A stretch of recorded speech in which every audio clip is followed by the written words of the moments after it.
ओम शांति। आज की मुरली से दिल में छपने वाली गहराई की बातें।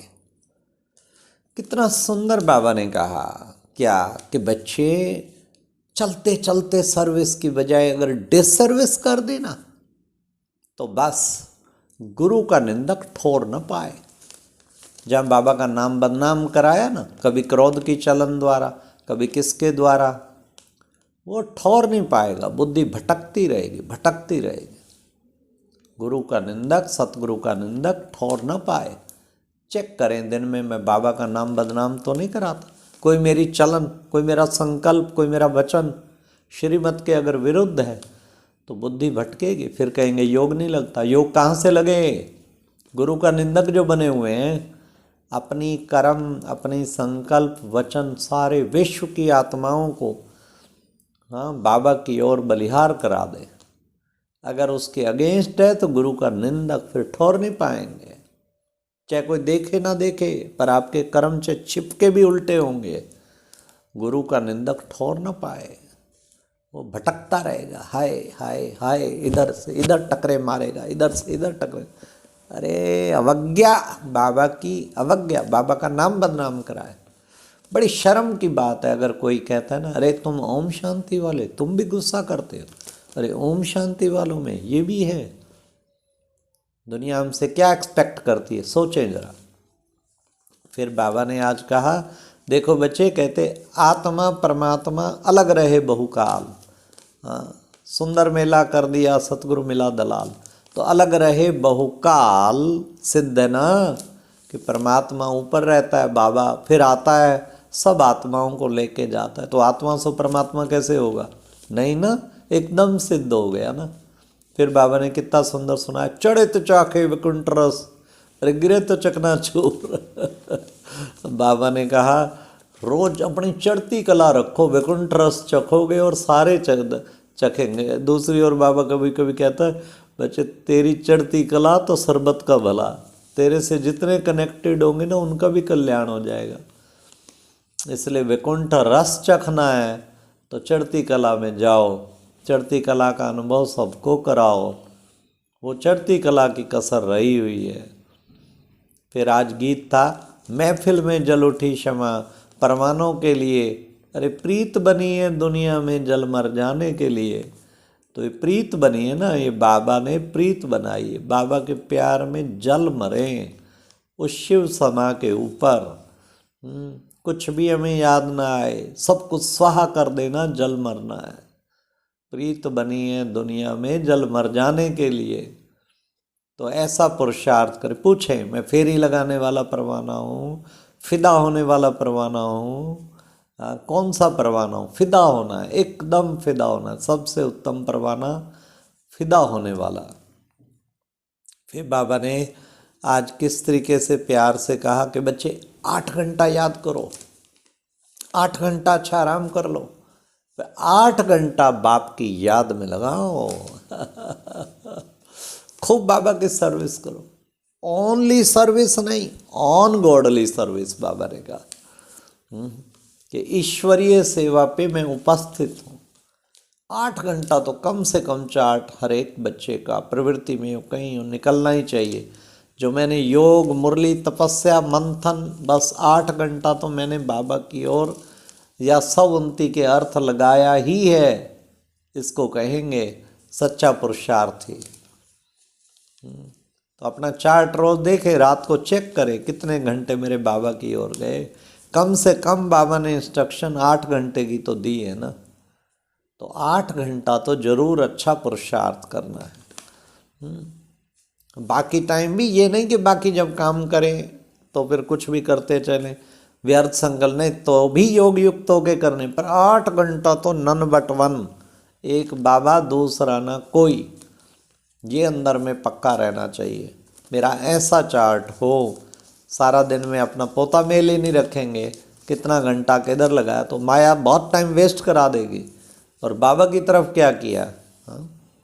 अच्छा पुरुषार्थी बनना है। रोज अपना प्लान बनाओ, आज सेवा कितनी करनी है और कहाँ कहाँ करनी है, कितने घंटे सेवा में लगाने हैं, कितने घंटे मैंने योग में लगाने हैं, कितने घंटे ज्ञान मंत्र। ये सुबह उठते रोज प्लान बना लो, अभी सुन रहे हो ना मंथन, अभी प्लान बना लो, आज मैंने क्या करना है, what is my target today.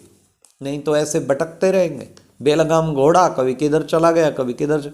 कुछ प्लान देंगे तो फिर सफल होंगे, फिर चढ़े तो चखे वैकुंठ रस, फिर रस मिलेगा, फिर बाबा के साथ रस प्राप्त करके अच्छे शक्तिशाली बन जाएंगे। बाबा ने कहा ऑर्डिनेंस निकाला है मैंने कि पवित्र, इस अंतिम जन्म में पवित्र रहो, पवित्र बन के मददगार करो। कहते हैं बाबा दुनिया कैसे चलेगी, सारे पवित्र रहेंगे। अरे दुनिया के तुम ठेकेदार हो, वो चलती रहेगी। हाँ, कोई डॉक्टरी में एडमिशन लेता है तो कहता है सारे डॉक्टर बन गए, दुनिया कैसे चलेगी। इंजीनियर में एडमिशन लेता कहता है कि सारे इंजीनियर बन गए, दुनिया कैसे चलेगी। पता है कि सारे तो बनने ही नहीं है इंजीनियर डॉक्टर, तो ऐसे पवित्र तो सारी दुनिया थोड़ी पवित्र बन रही है। ना ना ना, बाबा ने कहा कोटों में कोऊ, कोऊ में कोऊ, बहुत थोड़े तो भाग्यशाली हैं जो बनेंगे। इसलिए पवित्र बनकर ऑर्डिनेंस निकाला है बच्चे, पवित्र बनकर औरों को भी पवित्र बनाना है, ऐसा पुरुषार्थ करके दिखाना है। तो बाबा ने कितना सुंदर हम बच्चों को कहा कि देखो बच्चे, तुम्हारी ये युद्ध जो है ना रावण के साथ है, और सबसे बड़ा सेनापति है वो है काम विकार, तो तुम्हें इस पर विजय प्राप्त करनी है। अब हम देखें क्या सचमुच जो है हर समय स्मृति रहती है कि ये सारे विकार खड़े हुए हैं अटैक पे, सामने दुश्मन तैयार खड़ा है, मोर्चा संभाले खड़ा है, थोड़ा भी अलबेला हुआ उसने ठां कर देनी है। इसलिए हमारी युद्ध है, लेकिन विजयी योद्धे हैं, हारने वाले योद्धे नहीं हैं। आज बाबा ने कहा कि बच्चे पढ़ाई नहीं छोड़नी, कहीं रूठ कर पढ़ाई छोड़ देते। धर्मराजपुरी में एक एक जन्म का साक्षात्कार करा के सजा मिलेगी। ओ बाबा, आज ये कितनी बड़ी बात बाबा ने खोली। पूरे 63 जन्म का, ऐसे नहीं कि सेकंड में, एक एक जन्म का साक्षात्कार होगा और सजा साथ मिलेगी। क्या किया क्या किया, तब निकलेगा नाहक किया नाहक किया। और योग बल से सारे जिसने साफ कर लिए पहले ही, वो तो विजयी रतन बन गया ना। तो योग खूब लगा के हम जितने विक्रम हैं वो सब साफ कर लें, तो बाबा उससे हमें बहुत मदद मिलेगी बाबा की। तो बाबा ने कहा पढ़ाई नहीं छोड़ना, नहीं तो पछताना पड़ेगा। रूठ जाते हैं, एक दो से रूठ जाते हैं, रूठना नहीं है कभी भी। तुम्हें तो बहुत प्यार से बाबा कहते एक दो से चलना है। फिर बाबा ने कितना सुंदर कहा, वो है जंगली को तोते और तुम हो मेरे कंठी वाले तोते। जो बाबा सुनाएगा कंठस्थ करके हमारों को सुनाएंगे। जो हमारे बाप का आवाज सो हमारा आवाज, जो बाप के वचन हमारे वचन, जो बाप के संकल्प सो हमारे संकल्प, क्योंकि हम सब बन ही रहे हैं हाँ बाप समान। तो बाबा ने कहा कंठी तोते माला में पिरोए जाएंगे, कंठी वाला तोता माया में पिरोया जाएगा, हमेशा याद रखो। हाँ, बाबा ने कहा ये काम विकार है सेनापति और तुम युद्ध के मैदान में, हमेशा याद रखो वी आर एट वार। इसलिए जरा ढीलापन ना हो, वार में कोई और ढीलापन होता है, कभी भी नहीं ढीलापन होगा। तो ढीलापन जरा ना हो, खूब अच्छा पुरुषार्थ करके दिखाएं। तो बाबा ने कहा कि देखो बच्चे, आधा कल्प कोई बरसी, कोई दान पित्र खिलाओ, ये खिलाओ वो खिलाओ, कुछ अंधश्रद्धाएं नहीं होती। मैं तो आता ही हूँ कल्प के संगम युग पर। भगवान टीचर बन के पढ़ाते हैं, तो पढ़ाई का कदर होना चाहिए ना बच्चों को। तो आज पढ़ाई का कदर नहीं है, ये पढ़ाई का जितना कदर होगा उतना महान बन जाएंगे।